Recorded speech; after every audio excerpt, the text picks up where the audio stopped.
Eccoci qua, siamo ritornati con voi. Allora, io avevo aperto appunto il capitolo di questo Fondo straordinario di solidarietà. Innanzitutto, raccontiamo un po' come si è costituito, che valenza ha, quali sono i presupposti e poi andiamo a capire che tipo di utilità viene ad Sì. avere. Allora, a seguito della crisi economica, la Fondazione Cassa di Risparmio, insieme alla Caritas, ha avviato un'iniziativa nel 2009. Questa iniziativa si chiama Fondo Straordinario di Solidarietà. È un'iniziativa promossa, come dicevo, dalla Fondazione Cassa di Risparmio di Padova Rovigo, con le diocesi di Padova, Rovigo e Chioggia, le Camere di Commercio di Padova e Rovigo, le province di Padova e Rovigo, il Consorzio di Sviluppo del Polesine, la Fondazione Anton Veneta e il Comune di Padova. Questi enti hanno messo a disposizione delle somme importanti fin dall'origine nel 2009 per dare aiuto alle famiglie che avevano perso il lavoro a seguito della crisi economica. Allora, in quell'occasione, in quell'anno, nella prima iniziativa, si davano aiuti alle famiglie che avevano perso il lavoro, famiglie di disoccupati. Avevi perso il lavoro, abbiamo aperto dei centri di ascolto, degli sportelli nelle due province e potevano approcciarsi a noi, appunto, chi aveva perso il lavoro, e noi davamo degli aiuti economici brevi mano. Cioè brevi mano, passava una commissione e davamo circa 500 euro al mese per 1, 2, 3, 5, 6, 10, 12 mesi a famiglie a seconda della situazione di ogni singola famiglia. Quindi veniva fatta una valutazione della situazione familiare. In quell'anno abbiamo erogato 1.750.000 euro a 1.250 famiglie. Abbiamo aiutato le famiglie. Io ho cominciato fin dall'origine col fondo straordinario con nel centro di ascolto di Monselice, però le persone che venivano da noi, che inizialmente erano soprattutto extracomunitari, che sono stati i primi ad essere espulsi dal mondo del lavoro, quello che chiedevano era: sì, mi va bene l'aiuto, ma io vorrei il lavoro, ho bisogno di lavorare, quello ti dà continuità. datemi il lavoro, non... Proprio nel ritorno di queste sollecitazioni, l'anno dopo abbiamo cambiato struttura. Quindi avete fatto tesoro anche di Di questi... queste sì. sollecitazioni, di queste richieste, e quindi abbiamo avviato il fondo straordinario, riavviato il fondo straordinario di solidarietà con l'iniziativa 2011-2012, e lì era il fondo straordinario di solidarietà per il lavoro. Ah, cioè cosa... Ecco, allora è iniziato nel 2011-2012, si è ripetuto 2013-2014, vi darò qualche dato, ed è ripreso adesso 2014-2015, sta continuando questa attività.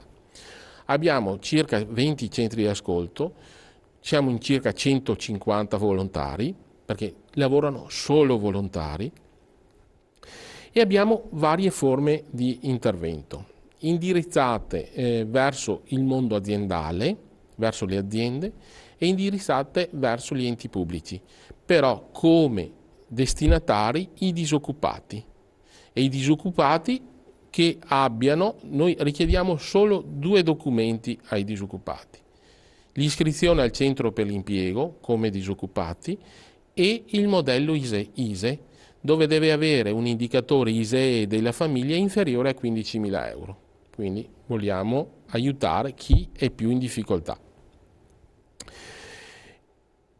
Cosa offriamo?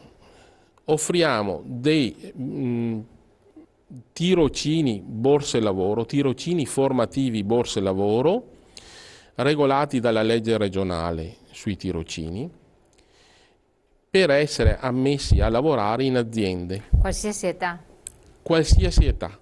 Giovani, privilegiando i giovani, nel nostro intento privilegiando i giovani e le persone, i sessantenni che hanno perso il lavoro, che sono quelli più in difficoltà.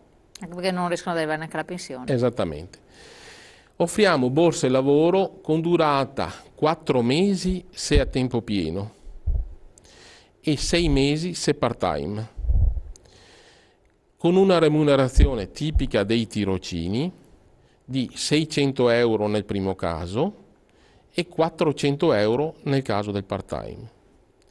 Di questi 4 mesi, 3 mesi li paga il fondo e 1 mese è a carico dell'azienda che accoglie il lavoratore. 5 mesi li paga il fondo, 1 mese a carico dell'azienda.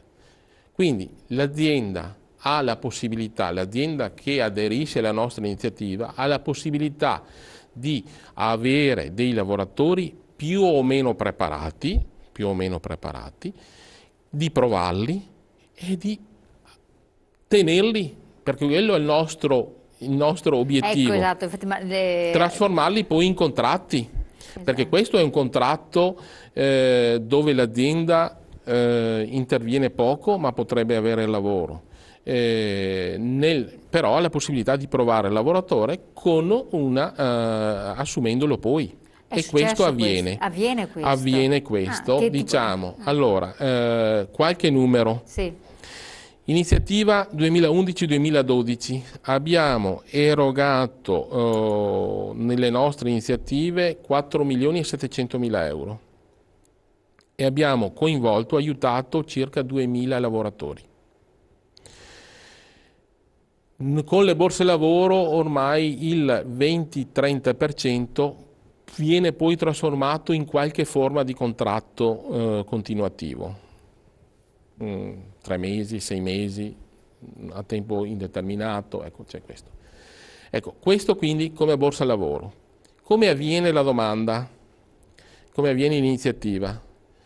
C'è un sito della Fondazione Cariparo, sul sito della Fondazione Cariparo c'è la possibilità di fare una domanda da parte dell'azienda, che noi chiamiamo manifestazione di interesse, dove dice: io sono l'azienda Rossi, sono disponibile chiedo un tirocinante, 3 tirocinanti per un certo periodo.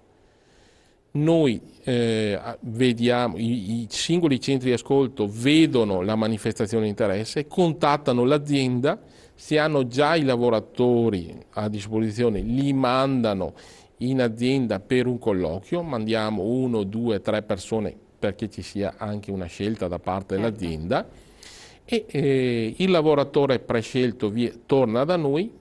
Impostiamo una domanda sempre elettronica sul sito della Fondazione, viene approvata in settimana dalla Commissione, si fa poi un contratto di lavoro fra il centro per l'impiego della zona, il lavoratore e l'azienda.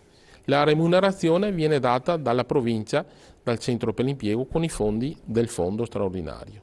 Aspetta, quindi questa è una cosa estremamente interessante, ma anche di interazione tra il mondo del lavoro e del disagio. Allora, questa è la borsa lavoro. Sempre nel mondo aziendale invece diamo le doti lavoro. Disoccupato, azienda che decide di assumere un disoccupato che nelle caratteristiche del fondo può fare richiesta al fondo di una dote lavoro, che è un contributo che il fondo dà purché l'azienda assuma il lavoratore. Ed è massimo di 2.500 euro in caso di assunzione a tempo indeterminato e da scalare fino a un minimo di 1.000 euro per contratti via via inferiori. Questa cosa qui che secondo me potrebbe essere anche estesa, immagino, a livello importante.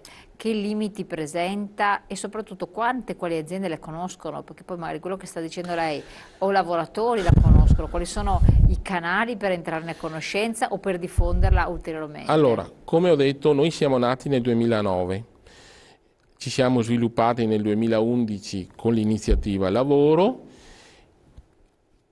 Ogni anno ripetiamo le informazioni sulla stampa, con l'avvio, comunicati stampa, conferenze stampa abbiamo fatto. Ogni singolo sportello poi si muove. Il motore siamo molto spesso noi volontari. Quindi voi fate una cosa molto casereccia, insomma. Casereccia direi, ma con la collaborazione degli enti locali. Siamo ospitati molto spesso ai centri per l'impiego perché c'è questa collaborazione, e quindi abbiamo gli uffici al centro, i nostri sportelli presso i centri per l'impiego, quindi c'è una collaborazione in quel senso, e poi il passaparola. Però molto spesso è vero, le informazioni non girano, non Infatti. filtrano. Io le Immagino posso che portare la mia esperienza personale sì, in puoi questi raccontarla a anni, un certo, ma ambiti comunque per circoscritti e limitati. esempio 2 anni fa fatti riunioni insieme alle amministrazioni di Monselice e di Conselve, invitate centinaia di aziende, alla fine ti trovi in riunioni con 10 persone. Infatti. Ecco, questa è un po' la cosa. Mentre, ecco, con qualche esperienza molto positiva io la vedo sull'intervento delle amministrazioni. Le amministrazioni all'azienda che lavora per il comune sollecita che ci sia questo tipo di attività. Ecco, cioè che ci sia questo tipo di prendere le persone che sono a bussare tutti i giorni dagli Ecco, se assistenti c'è qualcuno sociali. che avesse bisogno di di questo aiuto, comunque di agganciarsi a questo sistema, cosa può fare? Scusi, non ho capito i chi? Ci sono persone che hanno sentito di questo, Sì, quindi dicono mi interessa perché comunque ho bisogno allora assolutamente. c'è il sito della Fondazione Cariparo dove c'è ed è scritto completamente l'iniziativa del Fondo straordinario di solidarietà. Quindi Fondo straordinario di solidarietà, Sì. che non è regionale, è nazionale. No, è un'iniziativa degli enti promotori, Fondazione Cariparo, le Caritas, i comuni che hanno Perfetto, partecipato, le province e le camere di commercio. Quindi c'è c'è un ambito di operatività. sì, nelle province di Padova e Rovigo. Perfetto. Le 3 diocesi, però per aziende anche fuori le province, purché il lavoratore sia della provincia.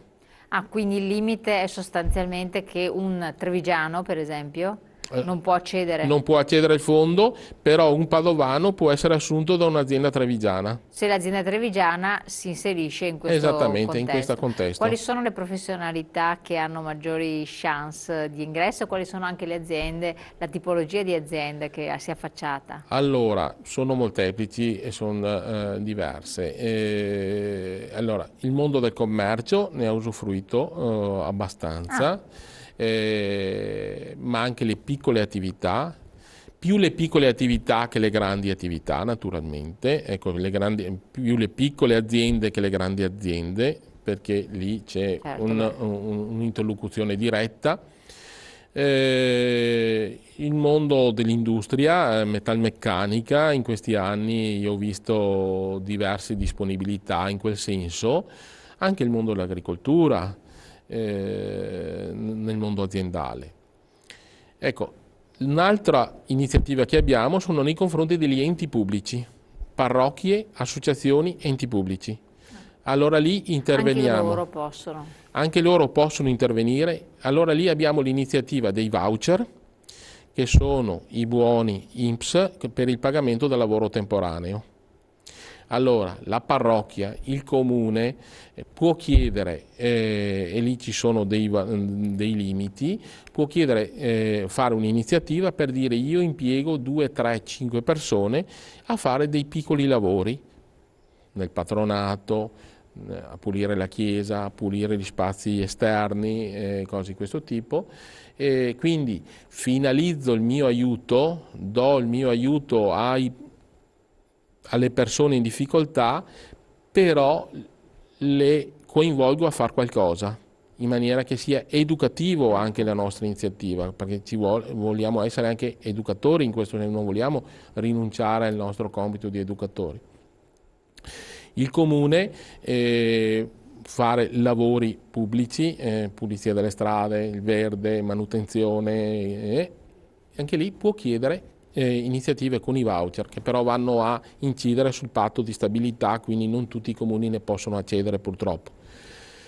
Ecco, nei confronti degli enti pubblici poi abbiamo la collaborazione per i progetti di pubblica utilità, che sono progetti a finanziamento regionale a bando regionale per lavori, Socialmente lavori utili, diciamo, tipo la manutenzione del verde, manutenzione delle strade. Allora lì i comuni possono chiedere il finanziamento regionale quando c'è il bando e loro devono intervenire per la differenza, normalmente il 50%. Noi siamo intervenuti in passato come fondo per questo, aiutando i comuni quindi a pagare parte della loro quota. Negli ultimi 2 anni abbiamo fatto un'elevata collaborazione e una ottima collaborazione con i consorzi tipo ETRA e il consorzio Padova Sud. Infatti di questo avevamo anche parlato appunto con ETRA. Insomma, quindi ci sono tanti, siccome siamo giunti al termine, sì. Lei ne ha fatto cenno, poi magari ce ne saranno tanti altri, si possono essere scoperti guardando appunto sul sito, eccetera.